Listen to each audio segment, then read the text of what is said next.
Sorry for the delay. Assalamualaikum and a very good afternoon to everyone. Welcome to the Developing Quality Open Book Online Exams. Thank you for your interest and participation in the webinar. Before I proceed, let me introduce you to our honorable speakers.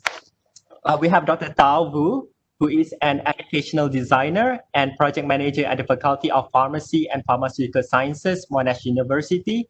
Dr. Tao has received the Vice Chancellor Teaching Excellence Award with her team at Monash University and has twice received the Teaching Excellence Award with her team as well at the Faculty of Pharmacy and Pharmaceutical Sciences, Monash University.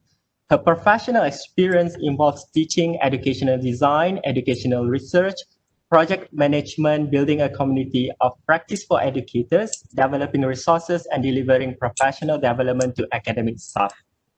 And we also have Dan Malone, who is a registered pharmacist. He has a PhD in neuropharmacology. He is a senior lecturer and is the Deputy Director of Pharmacy Education at Monash University. In 2012, he won an Australian Government Office of Learning and Teaching citation for outstanding contribution to student learning, and in 2017 won a Faculty Teaching Excellence Award. His research focuses on the development of and assessment of skills in pharmacy students. This includes assessment of professionalism, cultural capability, and empathy in pharmacy students, as well as ways to improve problem solving, clinical reasoning, and integrity in pharmacy assessments. He has presented nationally and internationally in terms of providing advice regarding promoting academic integrity in online assessments. So in this webinar, the speakers would help you to understand the purpose and rationale for having an open book online examinations, become familiar with the range of strategies to write quality open book exam questions, and to identify challenges and strategies to enhance academic integrity in open book online exams. So without further ado, I would like to invite our guests to deliver their talk. Thank you. So passing to you. Thank you very much, Mohammed, for the kind opportunity to present today. Tao, just let me know when you would like me to move the slides. I'll move them now if you like. Yep. Thank you, Dan, and hi, everyone. So I think we can start. Sorry, everyone. I think the delay for today's webinar is very much typical of the online learning environment, when I suddenly have electricity flip and internet down, everything else. Yes, so, but I'm glad that we are able to start now. So then we can start. Yeah, sure. Yep, I'm sharing the screen.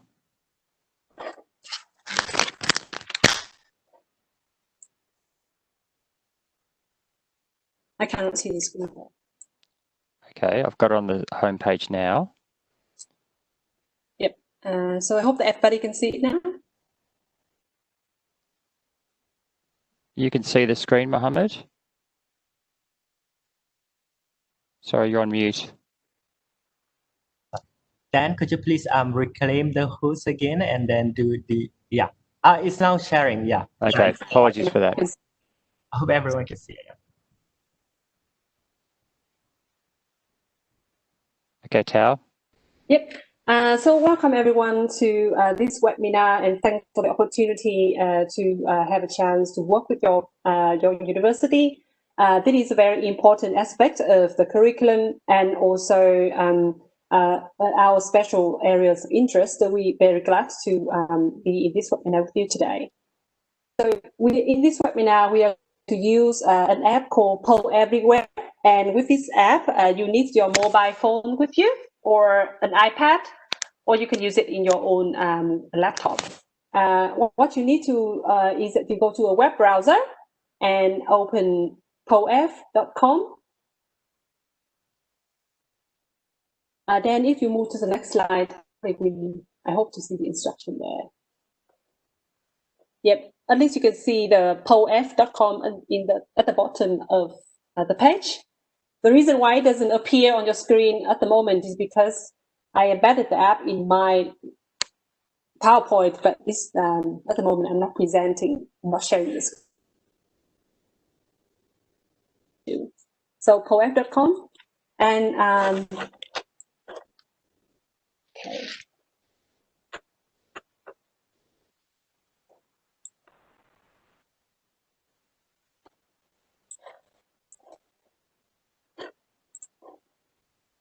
Yep. Then could you the next Certainly. Next slide. So in the next slide, we have a question for you. What do you want to address and learn into that? You can answer this question by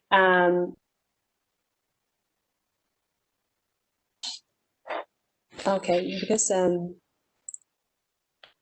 if I type a message here, can everybody see it?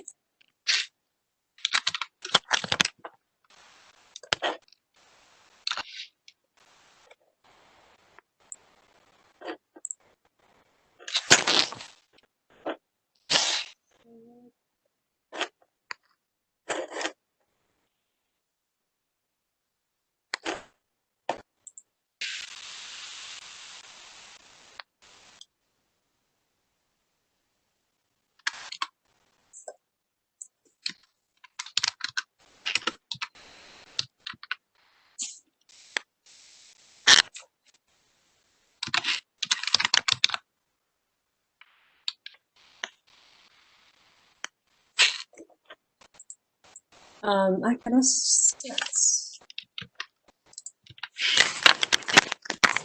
I hope that you can see my message. So if you open this web page in the web browser. Yeah, we can see it, Tao. Fantastic.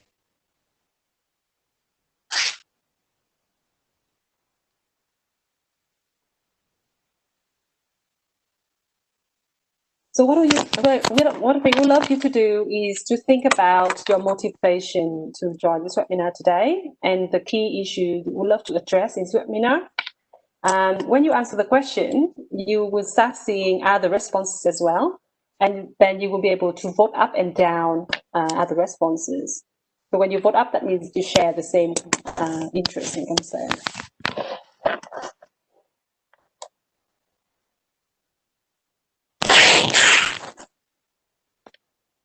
So we are waiting for the responses.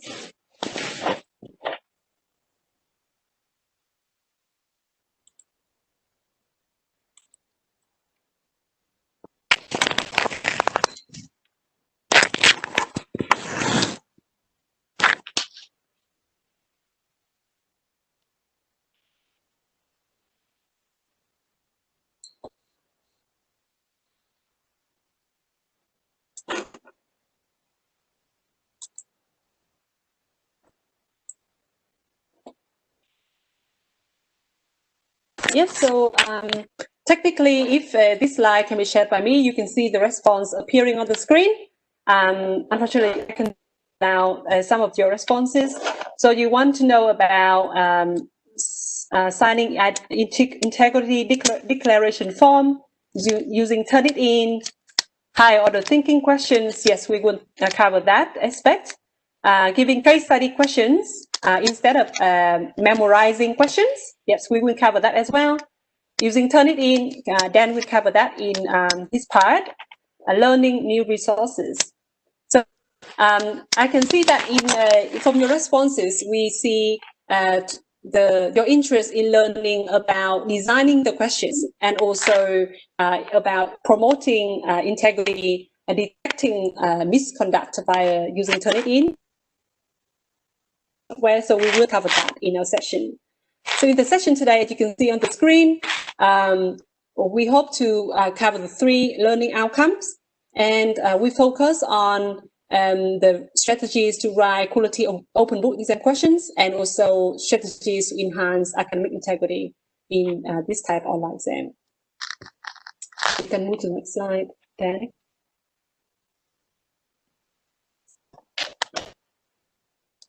Yep. So in the next activity, here you can see on the slide different priorities as an educators when you offering open book online exams.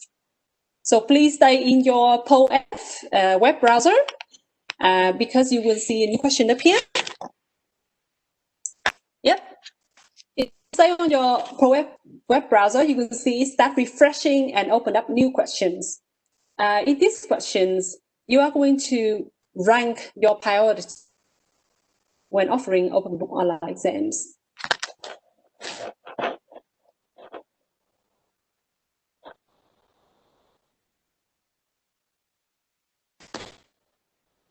So when you click on the screen, you will see different arrows up and down.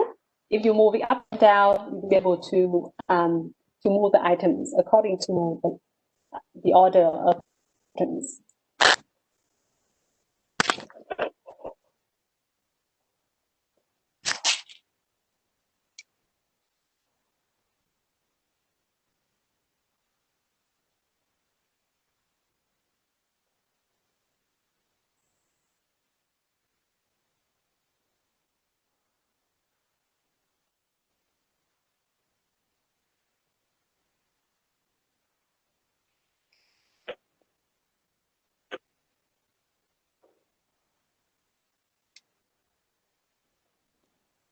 Tao, I can only see the what strategies have you employed to promote academic integrity question.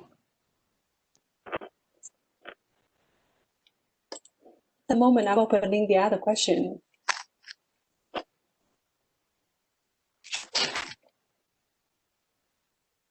Perhaps in the interest of time, we might move on, Tao. So these are clearly different aspects that are important in terms of online exams, and I guess the importance varies from person to person, but some aspects certainly do obviously include preventing students from colluding, saving time and resources, etc. If we move on to the next part, perhaps, Tao. Yep. For the previous activity, we love to see your priorities, and we would love to for you to think through this webinar about what is important for you as a team. In our webinar today, our perspective when we present this information, we focus on test validity. So the test validity will look at the how valid the test is, how reliable the exam is. But we also included the idea of educative assessment for the that. As you can see on the screen, assessment is not only to measure students' achievement of the learning outcomes, but it is also an important tool embedded in the curriculum to educate and improve student performance. And through preparing for the exam and taking the exams, students learn, and it helps inform the future teaching and learning. So that is the perspective we bring in and underpin our presentation today. We move to the next slide, Dan. Yep, so I can talk to this one, Tao. So yep. Just to give you a little bit of context for our degree, we have a 4-year degree of Bachelor of Master of Pharmacy plus a 1-year internship. And we tend to have exams that are worth roughly 20 to 50% of a course or unit mark. And we used to have closed book exams mostly, with the exception of some therapeutics exams, which we had the students allowed the Australian Medicine's Handbook. And we are in the fortunate position, I guess, in that we have been using computers since 2018 to have on-site e-exams. And last year we had e-exams performed on student-owned computers. So we've progressed from university-provided computers to student-owned computers. But then this year, of course, was very different for us as well as for everyone, given that COVID-19 hit. And so we had to think very quickly, I suppose, about a new way in which to teach as well as to assess. And we have a very standard structure of teaching our pharmacy students, in that we have a process by which we give them information up front in terms of discovery material. We then give them interactive lectures, which we gave this year online in webinar form like this, and then we have workshops which are typically about 20 or 30 students per class, and then we have another webinar at the end which summarises the information, gives opportunities to students to ask questions. So earlier this year, the university gave us 4 main options to consider given the COVID-19 situation with online exams. A non-timed assessment, basically, that students could do in their own time, a take-home exam that was generally less than 24 hours, non-invigilated timed assessment, which is what our faculty went with, and an invigilated timed assessment, which would be invigilated via webcam. So over to you, Tao, to talk about open book online exams in more detail. Yes. So in the previous, our faculty chose to do open book online exams, non-invigilated. And I think that from the conversation with Mohammed and Nora, we understand that it is a similar approach in your university. So just to start to define the term of open book online exams, basically it is, as we all know, it is an assessment method that it allows students to be able to refer to either class notes, summaries, or memory aid textbook and other allowed materials by answering the questions. And online, so it happened online. Typically, the student can refer to the materials, but they cannot collaborate with other students if it's not part of the exam. They cannot collude or do anything like a contract cheating. There are restricted and unrestricted type of online exams. So the restricted one is the one that we, if you could click on this link, that will show it, the student must do the exam, and they cannot access more than a number of materials. Meanwhile, unrestricted means the student can refer to any materials that they want. The next line. Again, it's another POF question, but I don't think that it works. So we'll move on. Yep. That's so when we do non-invigilated open book exams, there are a number of considerations that we may want to consider. So that can affect of the exam. In other words, the quality of the exam. So it is the quality of the exam design, the quality and practicality of exam marking, the practicality of running the exam, and the student academic integrity. So for any exam, we want the exam to be designed with quality. So the first one will not be compromised. The second one, quality and practicality of exam marking. Sometimes it can conflict with the exam design. For example, if you want to design short answer questions, okay, we presume that the student can be able to apply and think critically. But the grading of the exam can take a lot of resources and time. So sometimes these items can conflict with each other. Specifically, the practicality of running exam becomes more complicated because we need an exam online platform, and we may have to consider exam proctoring, like invigilation, and sometimes like the problem that I'm having right now, internet and everything. And student academic integrity issues is also more complicated in online non-invigilated exam. So because of these different factors, it makes the validity of the exam become more vulnerable in the context of online exams. And when we consider this type of exams, these are the 4 main areas that we may want to pay attention to. So let's dive in a little bit deeper. I am going to talk a little bit about some strategies and example quality open book exams based on our resources, and then we'll continue with academic integrity.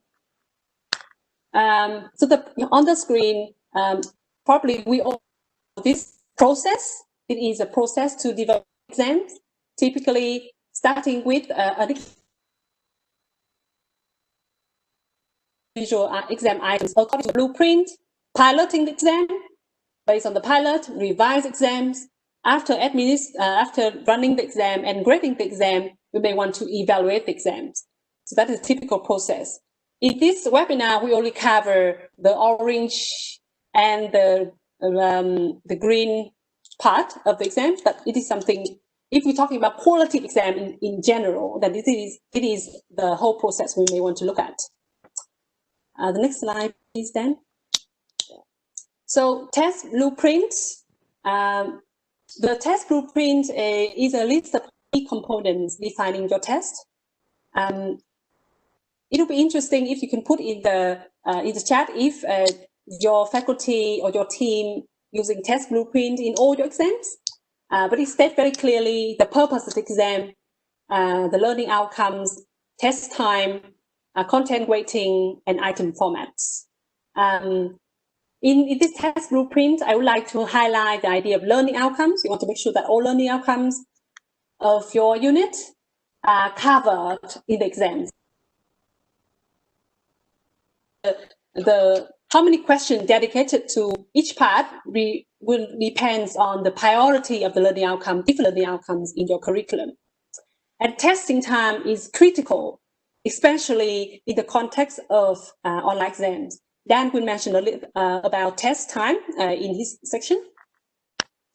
And also, you may also want to consider very carefully whether in your exam you want to test the student the ability to apply knowledge, or you want to test student the speed.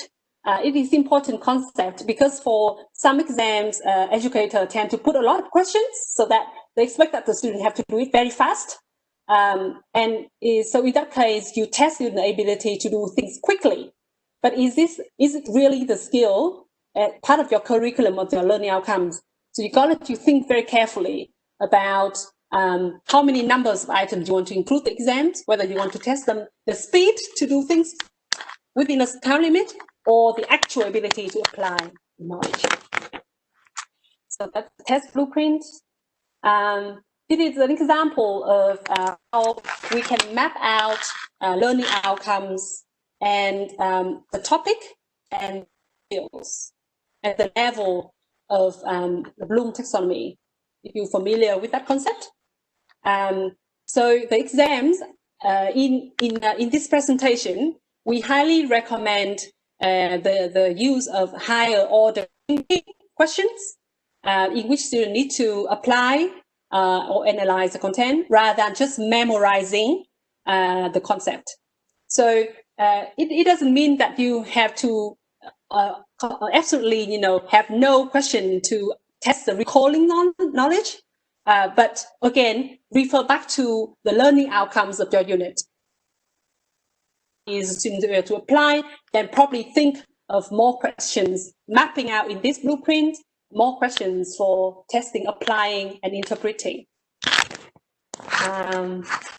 Next slide. Yes, can you move to the next slide? So before we're talking about different examples, I would love to give going through again the anatomy of the exam item.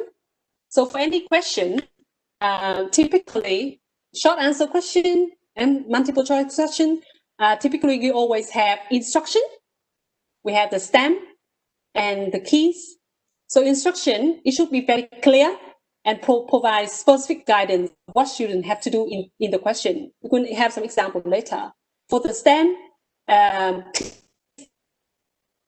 problem or questions that evolve directly from the learning objectives and outcomes. And for the keys, typically keys could be not just one correct answer, it could be multiple, best, most appropriate, optimal, most likely, or correct responses. And they need to be based on evidence and consist of one or more correct, appropriate answers. For MCQ questions, we also have options. And for the option, we have correct options, saying that we can have one option, right? We don't not necessarily just have one correct option. and we have distractors. So the distractors are, if from your experience, they need to be plausible yet incorrect alternative, and they are designed to confuse participants who haven't achieved the learning outcomes. So again, if the distractors are clearly incorrect, that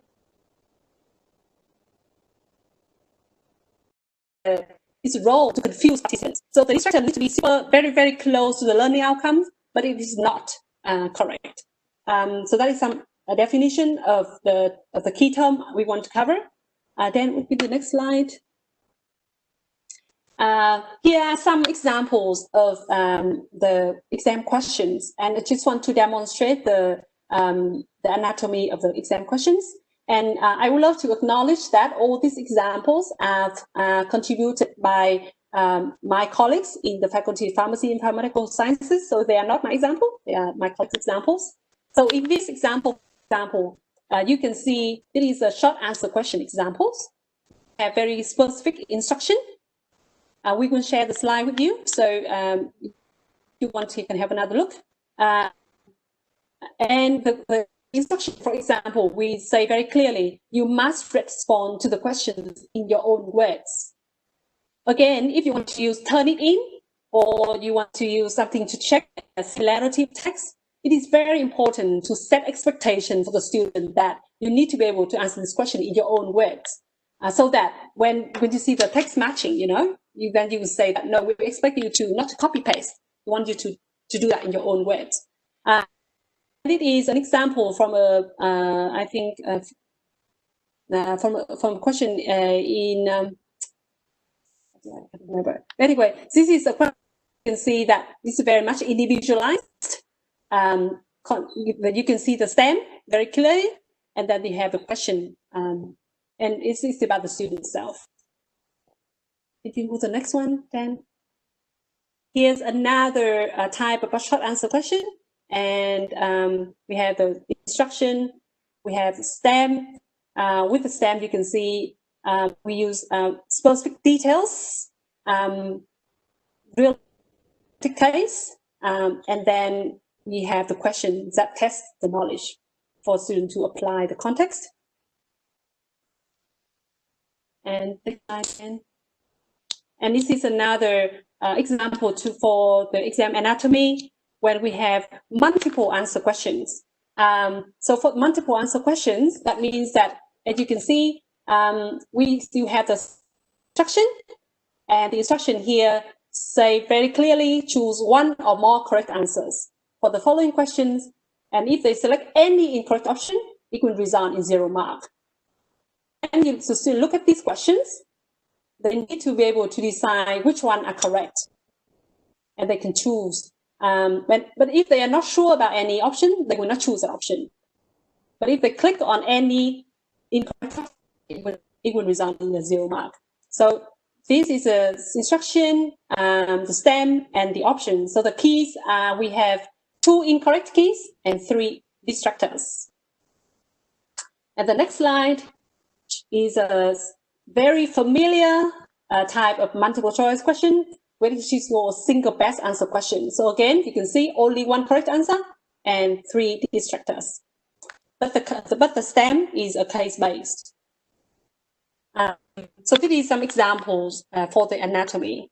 Now, I would love to share with you some of the strategies, some of the key strategies to write meaningful questions for the open book online exams. Again, with the philosophy underpinning that we want the exam to be able to test higher order thinking skills, application of knowledge, and we want the exam to be valid and have educational impacts on the student.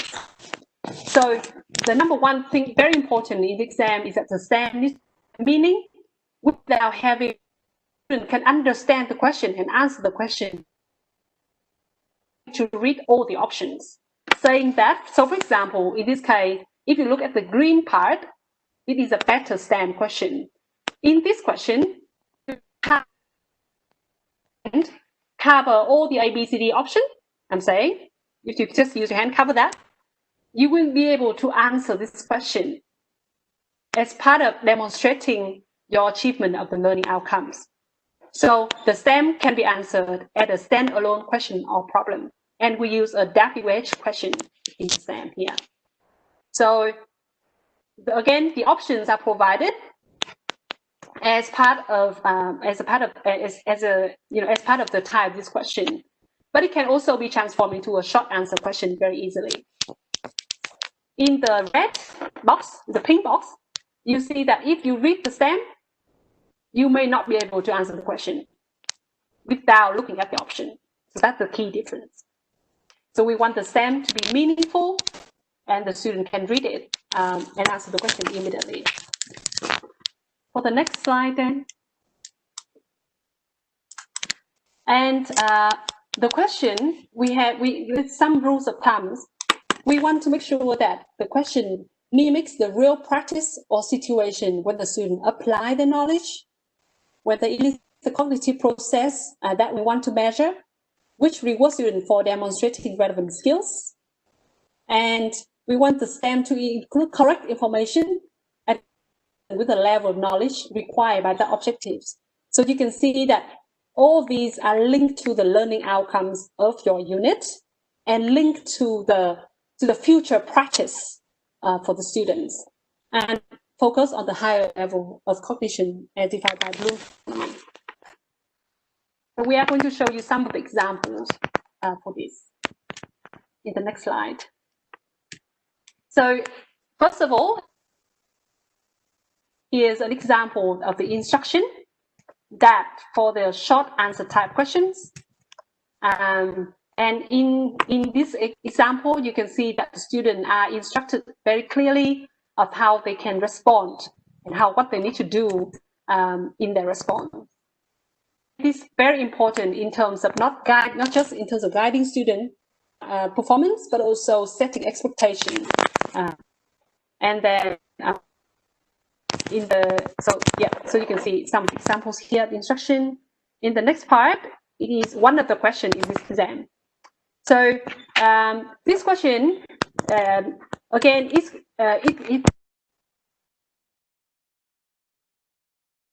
We've lost your Tao. Can't hear you.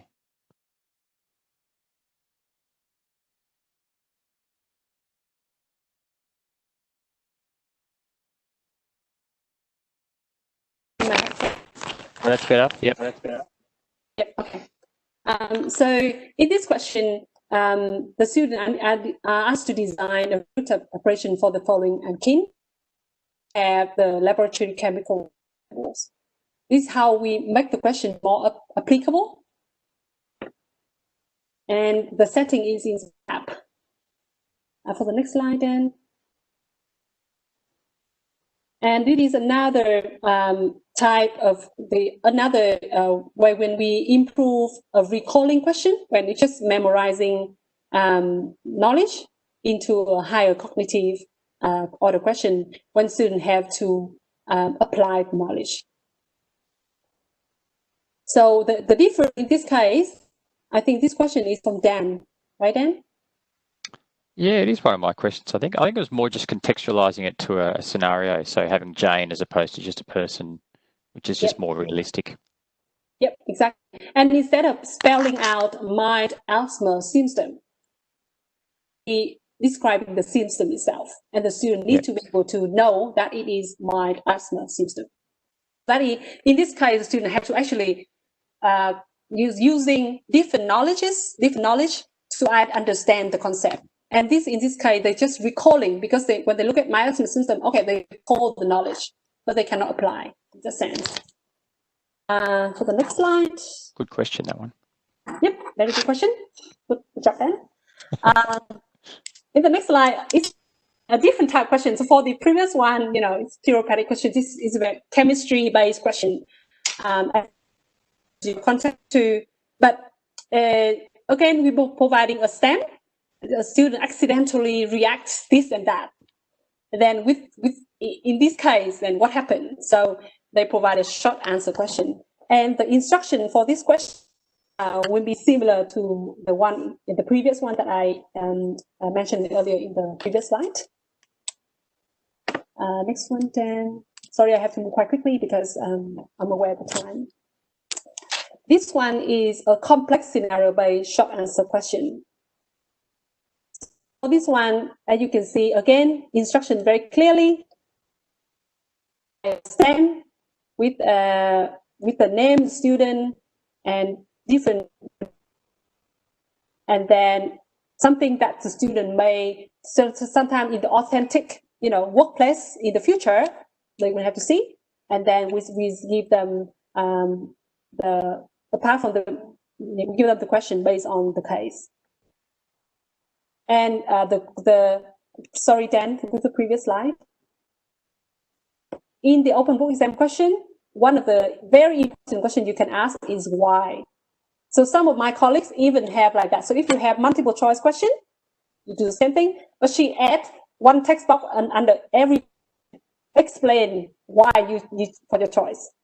Explain the reason for the choice. So why question is a powerful question when you can actually differentiate students, whether they just, they collaborate or they do not, because they have to answer that question in their own words. For the next slide. Again, it is the second part of the question. And as I can put the comment here, the STEM, the question mimics a real practice or situation in which students must apply the knowledge of multiple concepts to logically and systematically apply concepts. All questions are asked directly in terms of WH question and require students to provide reasons for the answer. So this is a real rule of thumb that we would love to, that thing we would highly recommend for open book exam. Next slide, then. Again, for the next rules of thumb, that is, we encourage using positively with the STEM. So negatively with the STEM is the one that you see on the screen, on the red. Which one of the following parts are not resonant form? I'm not sure how common this type of exam questions in your program, but in my program, it used to be quite common. The reason why we want to stay away from negatively with the STEM is that coming back from the educative assessment concept, when we want assessment as a learning. So we want students to learn the correct information. We don't want them to learn the incorrect information, except for some cases when you want students to learn things like very exceptional, like the dangerous situation or dangerous drugs that you want students to remember, and so students must not use that from the patient. Then you may want to include that question. But in general, we want to encourage positively with the STEM. So in this case, we have negative with the STEM, and we want to transfer that into a positively with the STEM. A single best answer. Our suggestion is that moving this question into a multiple answer question. Okay, so the instruction change. The instruction is not choose one, but now choose one or more appropriate responses to the following questions. If they select any incorrect questions, we result in 0 mark. So in this version, it's a bit easier. They only need to just select one which is incorrect, right? In here, they need to think which one is the one that are correct. Okay. So if students actually achieve the learning outcomes, they will be able to select the 3 correct answers. Confident, they may only choose 1 or 2 because they don't want to select any wrong answer that may result in 0 mark. So for any type of question, when you make into a multiple answer question, you increase the challenge of the question without having to do a lot of work in revising the question itself. So this could be one of the very effective way to redesign and make the question more challenging, but challenging in a good way, like you actually test the student knowledge. So for this type of question, however, there is implication for instruction because we don't want we don't want to suddenly introduce this type of question if the students are not used to it. So it is very important that you introduce this type of question if you want to use it in the practice exam or during the semester, so that students are getting familiar with the instruction, with the risk, the consequence, and also question. before you actually do have that in your actual exam. We move to the next one then. And here is another kind of another way to transfer negative question when you use true-false questions. And in this case, my colleague used the actual image, like photographs, which is very effective as well in exam. And then you give the question and ask them true or false type question. Next one. So, given all the examples we have provided before, when you think of the questions that you want to include in your open book exam, first of all, think of the type questions. So we would like to have a variety of questions, if possible. And again, when the type question is very much linked to the practicality of grading and marking. Again, MCQ questions,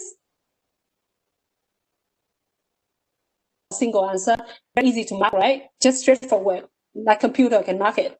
However, it may induce more risk of collusion. If you have short answer questions, well, it can test the ability to apply and explain the reason why, which can provide more validity for the exam, but it could be take more resources and time to mark. And I mentioned a bit earlier, and for the implication of instruction and exam grading, in addition to the practicality of exam grading I mentioned earlier, it is important that any type of questions that you want to introduce to exam, we need to give students opportunity to practice those questions in teaching and learning, even short answer questions. So if during the semester, we only give students multiple choice and having activity with multiple choice type exercise, and then in the final exam, suddenly all type, that will affect the validity of the test as well, because we don't see the alignment between assessment and teaching and learning. So there should be an alignment in that sense. So again, I'm not sure how many weeks you have to have in the semester, but if you think of any new type question in the exam, it's a really good time just to introduce them from now.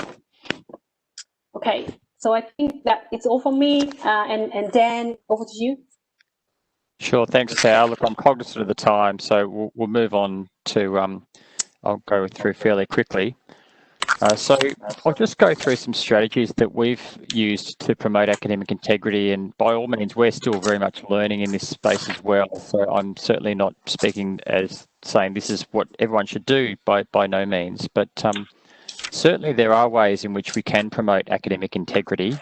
And one thing I think is really important is the promotion to students, to really try and normalise that conversation of academic integrity as a concept. And we try and promote that in various ways through discussions in lectures, giving them examples of what to do and what not to do in an exam situation, and giving them practices that, as Tao said, practicing aspects is really important. We also try and contextualize questions, and I'll talk about that in a moment.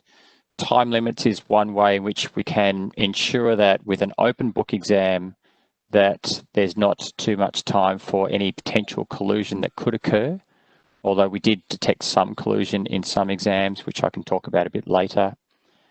And varying questions, so I'll talk about that in a moment too. So having slight variations, such as the name of a patient or the drug that's used from the same class of medicine, for example, and that can be very good at detecting whether students are colluding or not. And using question banks where students get different questions is good as well.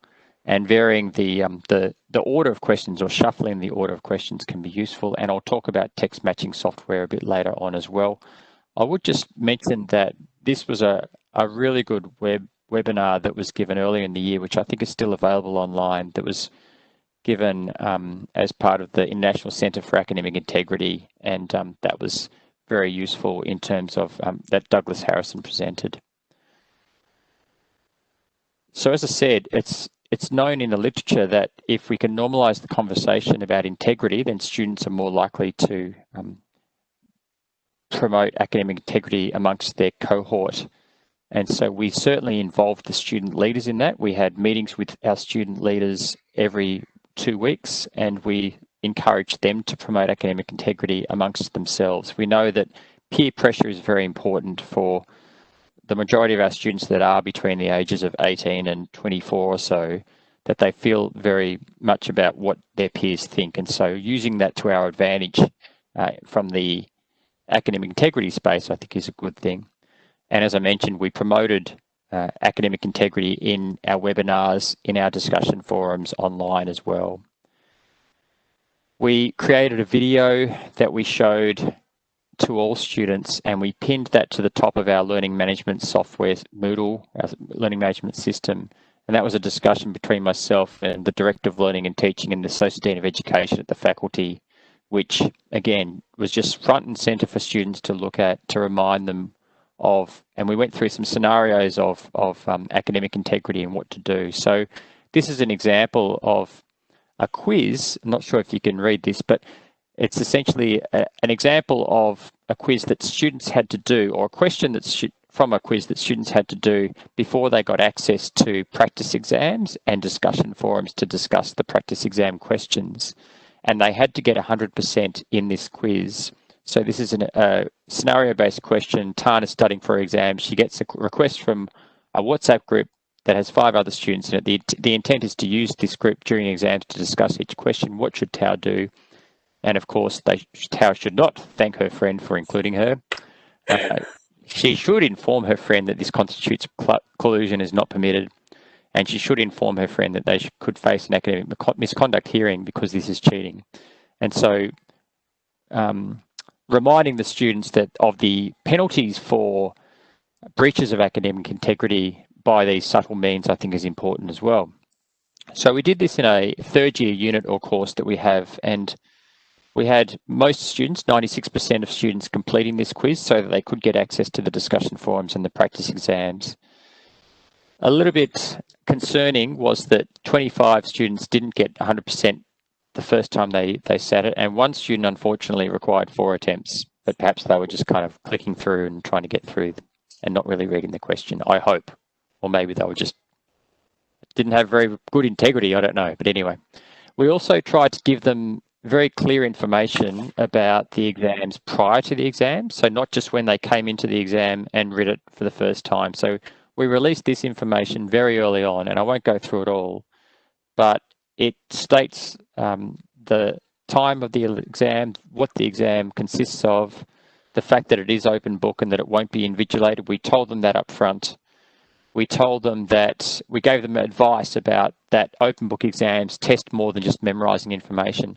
And that's because there is literature that suggests that students might see an open book exam as being easier because they can look up any information they like.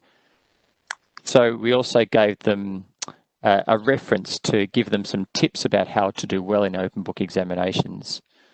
So that was around being very organised and having your references aligned and practice using those references before you do the test or the exam. We also gave them very clear instructions that this is an individual task, that they're not supposed to communicate with anyone else. And we have some useful resources on our Monash University webpage that offers information about how to do tests with academic integrity and how to avoid plagiarism and collusion and cheating. We wrote very contextualised questions, so the questions that were very specific to the course, so that if students did try and contract cheat, that is, get someone from outside the university to sit their exam for them, they would not have done very well in those questions because they were questions that the students were used to doing throughout the semester. And as Tao mentioned before, using words such as write your answer as if you were, use in your own words, as Tao mentioned before, is very important, because then if students are copying and pasting, that can be detected as a breach of academic integrity. And write your answer as if you're speaking with the patient is something else we used, rather than just copying and pasting information from a medicines formulary, for example. As I said before, we used time limits, and we thought very deeply about how long an exam should be. We didn't want to make it too long because we didn't want students to have the opportunity to, for example, joining online discussion forums to discuss each question. So we did find that in one third-year therapeutics exam, that a number of students did leave at least one question blank, particularly in exam 2 here, as you can see, which I don't really have a problem with, because I suspect that they were either very disorganized and tried to look up too much information. And we told them up front again in various discussions that if you try and look up information for every question, you'll run out of time. Just like in real life pharmacy practice, that if you have to look up information every time a customer came into a pharmacy, then you would be incompetent. And we also made students very much aware of the consequences of breaches of academic integrity, that they could face, at the very minimum, a reprimand, but much more likely that they would fail the unit and have to repeat it. And so that hopefully discouraged students as well. Yep, and this point is very important because sometimes students are not aware that the misconduct will be recorded in their record. That would affect their application for scholarship or future study in the university. So they're not aware of that, but if they're aware of that, they may be less likely to cheat. Yep, absolutely. So we created some variations of questions where we changed subtle information in the case in an attempt to pick up whether students were colluding with each other. And in at least the third-year therapeutics exam, we found that no students wrote answers of variations for questions they didn't receive. So, for example, if there was a variation that had ramipril in one question and enalapril in another and perindopril in another, they did write the right question, which was reassuring, the right drug, I should say. We used Turnitin, text matching software, and this resulted in 4 students out of 237 that we interviewed because of suspected breaches of academic integrity. And it resulted in 2 students receiving warnings that was deemed poor practice rather than being intentional or reckless plagiarism. But one student was found guilty of reckless plagiarism and failed the exam because of the fact that they were copying and pasting information from other sources. They didn't collude in the exam, but they certainly did copying and paste to an extent that was deemed unacceptable. We also trained markers to look for any breaches of academic integrity, which I think is very important in terms of making sure that they're aware of what to look for. So we didn't just rely on text matching software for that purpose. Just quickly, I understand that you may be interested in how to do a bulk upload of exams to Turnitin. And so I have created some instructions here that I'm willing to share with you, or if we're willing to share these slides at a later time. So essentially, we used a platform called our Monash e-exam platform, which was developed in-house at Monash University. But I understand that most platforms do allow a bulk download of exams in a zip form. So once you've got that zip file, if you go to the Turnitin page and log in, and then essentially, I won't go through these one by one, but essentially there's instructions which you can follow, which are fairly intuitive, but just you need, I guess, a guide or a guideline or a roadmap in terms of how to do it. And so you need to add a particular assignment. And then once you've added your assignment, then you can call it a name and just submit. And then basically it's just a matter of going through a number of arduous processes, but eventually it leads you to an option where you're able to upload a single zip file. Once you don't have to, you can upload, as you can see here, by multiple means, but the simplest way we've found is just to do your zip file upload, because then it just uploads all at once. Once you select your zip file and upload it, it does take a little bit of time, and you have to be quite patient because there's a lot of information that is uploading at the one time. But then once you submit it, and once it's uploaded and you submit it, then you get a report such as this, whereby it shows a percentage similarity. And that's really useful, as you can see here, order the exams in order of similarity and focus your attention on those ones that are most similar according to what it's matching against, which is other previous student submissions as well as online websites and papers, for example. Yeah. And then could you walk through tips of not including the question in the zip file? Oh, yeah, that's a really good point. Yeah, so we did have one issue whereby, and I'll just go right back to the start. So downloading the exams from eExam platform, what one academic member of staff did was included the questions as well as the answers. And that's okay, but it just means that you'll get a much higher similarity score for every student. And so as you can see here, these are all around the 17, 18%, which wasn't indicative of any breach of academic integrity. But if we included the questions as well as the answers, then I think the scores were up around the 70 or 80% mark in some cases. And there wasn't actually any breaches of academic integrity. It was just quite long questions, which were obviously matched to each student. So yes, that's a good point, Tao, to only upload the answers, not actually the questions. And most exam softwares, I think, do allow you to do that, to download only the answers rather than the questions and the answers as well. Thanks, Tao. So here's some examples of where we did suggest that or did suspect that there was a breach of academic integrity. And you can see here in the pink that there's a lot of matching text to a formulary called the Australian Medicines Handbook, which we did want students to use, but as we said before, we told students that they had to do it in their own words. So therefore we said that this was a breach of academic integrity.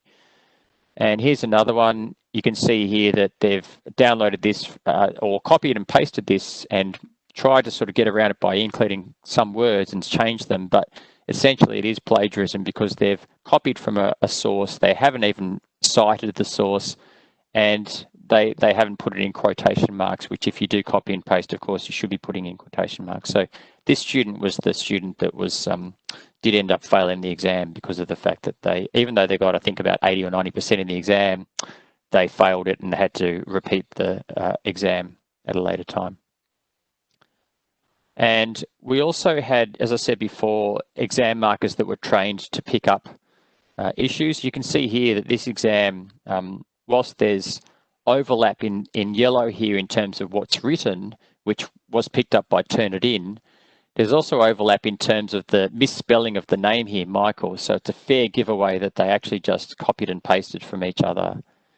And you can see here that same sort of examples where there's just literally copying and pasting. And we interviewed these students and they admitted to using an online Google Doc sheet in the exam where both of the students were coming up with an ideal answer and then copying and pasting from that.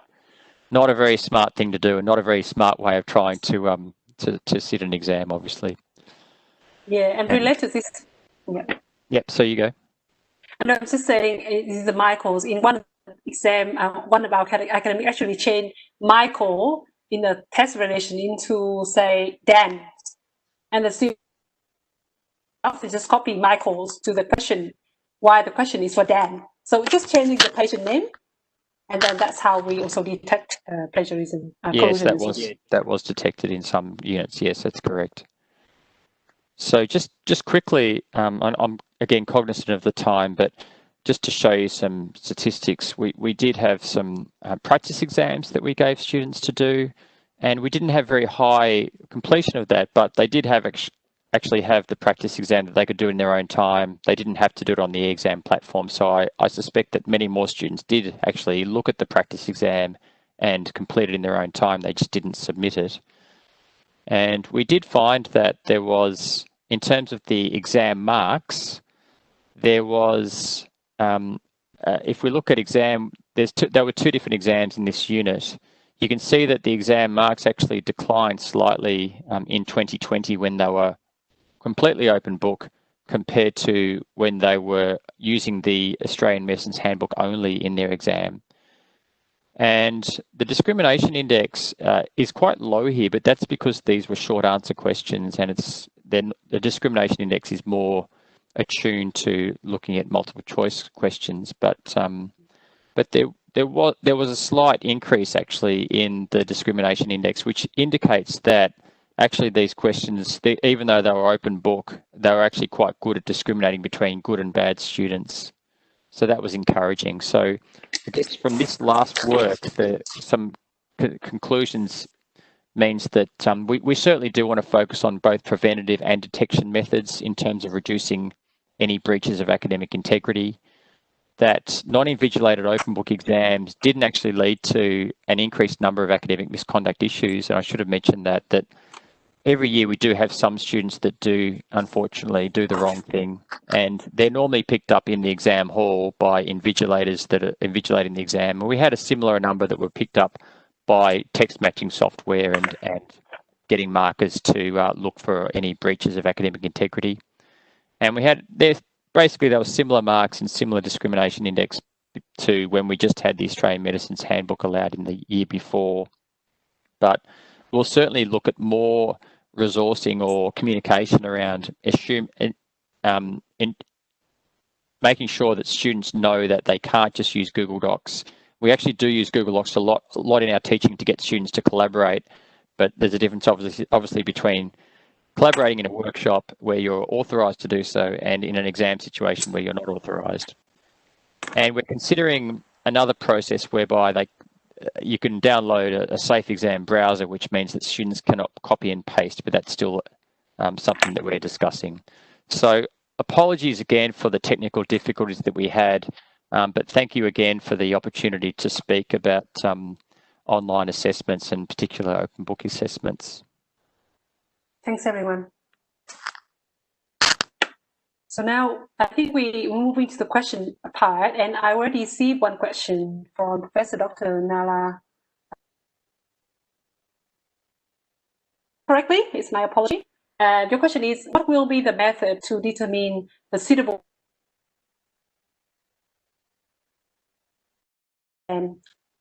so short or long assessment, any rules of thumb? And so then how do you normally decide the duration for exam? How do I determine the duration of the exam was the question? Yeah, that's a really good question. And ideally, I think what would be done would be to write an exam and actually get a near student or a recent graduate to actually sit the exam and see how long it takes them to do it. But that's not very feasible, I think, in terms of a normal university situation. But I think a lot of thought does have to be put into how long a sample answer would take. So when we write our exams, we write sample answers as well for markers to use when they're marking the exams, of course. You can use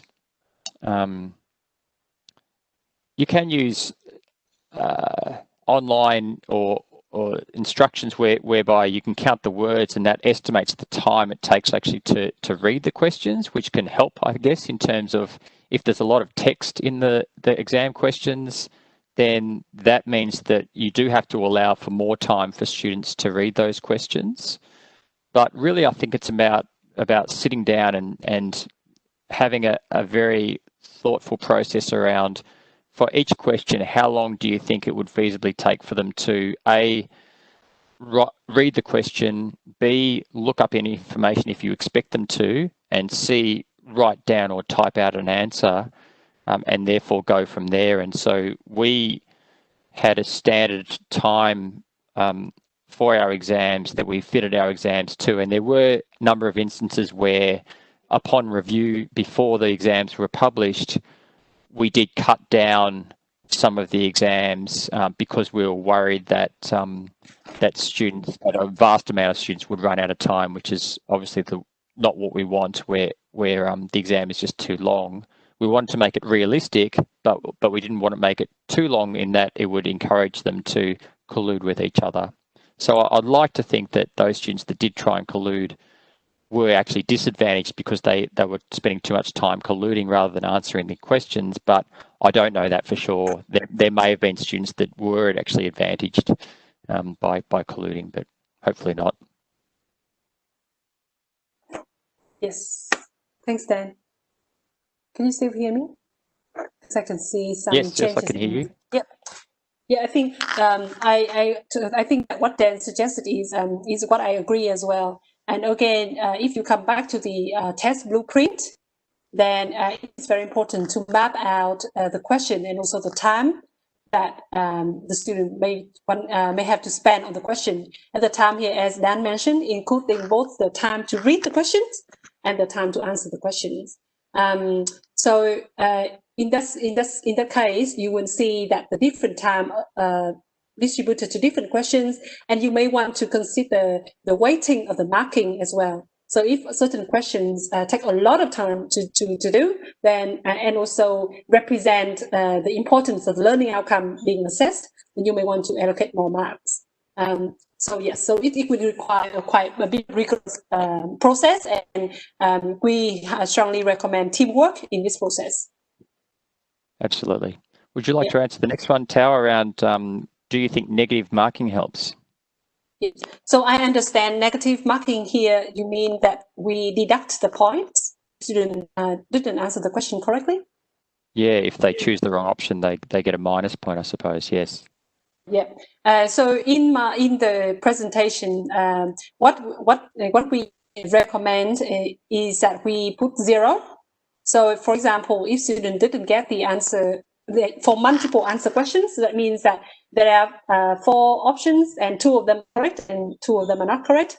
My suggestion is just to give 0 if student get the wrong answer. Of course, the idea about negative marking could vary, but I don't personally just support negative marking. Just use that method. What about you, Dan? And students don't like it either. It's very unpopular. Don't like it. Another question for you, Tao. For multiple answer questions, do students need to select all the correct answers only can get the scores? How about if students choose 1 correct answer out of 3 correct options, not selecting any wrong options? I guess they'll get partial marks. Is that correct? Exactly, yes. So in the, I'm not sure about your learning management system, but for our exam platform, we can actually decide the percentage of questions. I will be able to walk through that using this. So the keys is that, for example, if you have 4 options and the keys is 100%. So if you have 1 correct answer, then of course if the student choose that one, they get 100%. If you have 2 correct answer, then and they are equally important, then 50% each. If you have 2 keys, but one is more optimal than others. So again, I'm thinking about first the way to treat patients or respond to patient, and you have the optimal response and you have less optimal response, then you may want to give the optimal response 70% and the optimal response 30%. And if you have 3 keys, for example, then it would be 33.333 each, which is in our Moodle, like our learning management system. We're able to do that. Like just set 33, 33, and so on. So that is the multiple answer questions. For the distractors, again, it will be the same. So if you have 1 distractor, which is wrong, then if you choose 1, minus 100%. If it's 2, 50% each. 3, minus 33.33 each, and so on. I hope that I have answered your question. Thanks, Tao. There's a question on the chat for you, I think, as well. What is the advised mapping from face-to-face exam to online exam in terms of timing, number of questions? Example can be 5 short answer questions in 2 hours, can be similarly mapped to 2 hours online exam with the same 5 questions. What do you think? Yeah, so that's very interesting, a very interesting question. So you're talking about the same type exam, but when we convert that from face-to-face to online. Yeah, I think it depends on... Sorry. Yeah. No, you go. I think that, again, if I need to see, I want to know for your traditional face-to-face exam, do you use open book or not? So if that exam is completely closed book, that means students have no time to look at the resources. Then if we convert into an open book online, then you may want to consider the time when they need to look at resources. And again, this question is that is based on the assumption that your exam questions are exactly the same. But again, if you type question, make it more challenging, like multiple answer question, short answer question, and you have a case scenario and the case is quite complex to read, then again, related to what we have answered earlier, you need to take into account all those new factors as well.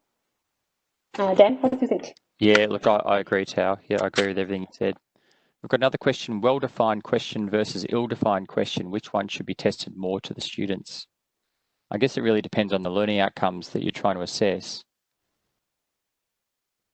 So for a learning outcome which is very much around describe or a low Bloom's taxonomy type learning outcome, then I guess you do want quite a well-defined question where there's essentially one right answer, but there may be learning outcomes where there's not necessarily one right answer, that you might want students to create a management plan for a particular patient, in which case it's I don't know if you call it ill-defined, but it's there's multiple right options that could exist for that particular question. Yeah. And we have another question about item analysis. Very important part in the process of exam development, which I mentioned earlier, evaluating. No, I mean, as the answer for me is I haven't done any item analysis or looking at the difficulty index to compare with the prior exam. About you, but of course, but it is part of the research project that I'm doing with one of my colleagues. Yeah, look, as part of a normal review process of exams, I think that's a really important aspect to do. We'll certainly be doing that for our exams at some stage. Unfortunately, and I'm sure you would have experienced this year as well, we've been flat out. and we've been trying to catch up the whole time, considering we've all tried to adapt to online learning in a very rapid time, in a very short amount of time. But we certainly will be doing that before we write any more exam questions for the same units next year, to get a really good idea of which questions were actually really quite good in terms of level of difficulty and discrimination in terms of good and poor students, and take that on board in terms of a range of other feedback measures to ensure that the questions that we write next year are valid and reliable. And having said that, that's another aspect that's important in this space, I suppose, in that, and we've had a lot of discussion around what we can do in terms of reusing questions, because sometimes it's important to reuse questions to ensure there's quality control from year level to year level. But considering that with open book exams, we really have to assume that those questions are out there in the public space now. And so unfortunately, we're going to have to either significantly modify or create new questions for assessments next year, which is obviously a real disadvantage for open book assessments that are not invigilated. Sorry, I got a bit off topic there, but a little bit, but yeah. That's very important. Is there any other question? If the student copying the same information from some sources, but the information is correct, does it consider as plagiarism when students do not write down in their own word? How you may evaluate the answers in such cases? Yeah, that's a really good question.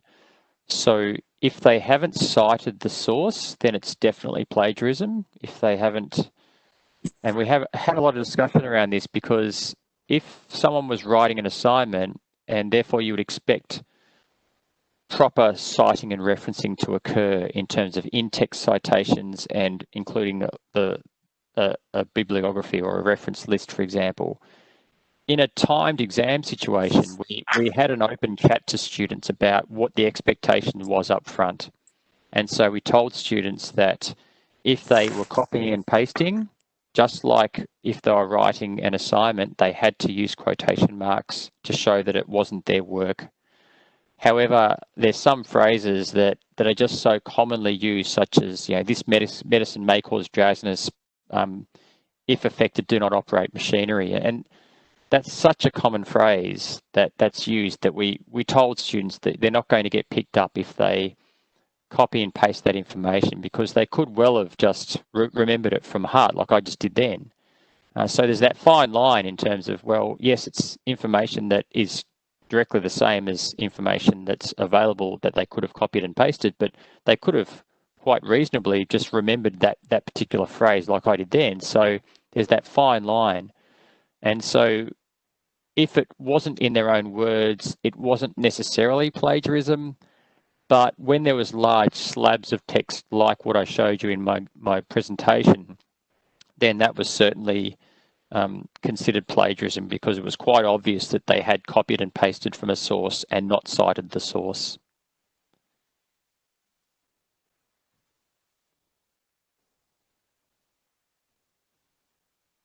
But we are considering, certainly in the next round of exams, that, again, it's about communicating the expectations up front to students in terms of what's acceptable and what's not. And if students aren't writing in their own words when they're told they should be, they'll lose significant amount of marks for that particular question, because they are, if the question states write in your own words and they don't do it, then they're not answering the question correctly. And I think that's a good way of discriminating between better students and not so good students too.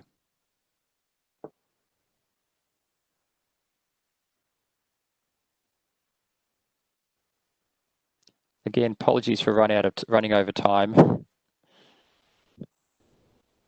Thanks, everyone. All right. So is there any other questions from the participants? I think, all right, I don't see any new questions. So I think that's the end of the webinar. So I would like to thank both Dan and Tao for sharing your experience on developing quality open book online examinations. I think I have learned a lot from you, both of you, myself, and I think the participants too.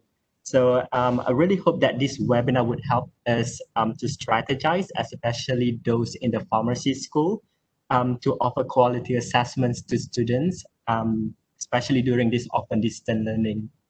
All right, so with that, I would like to end the webinar. Thank you very much, everyone, for your participations. Thank you to the speakers. Thank you to us as well. Yeah. All right. Thank you, everyone.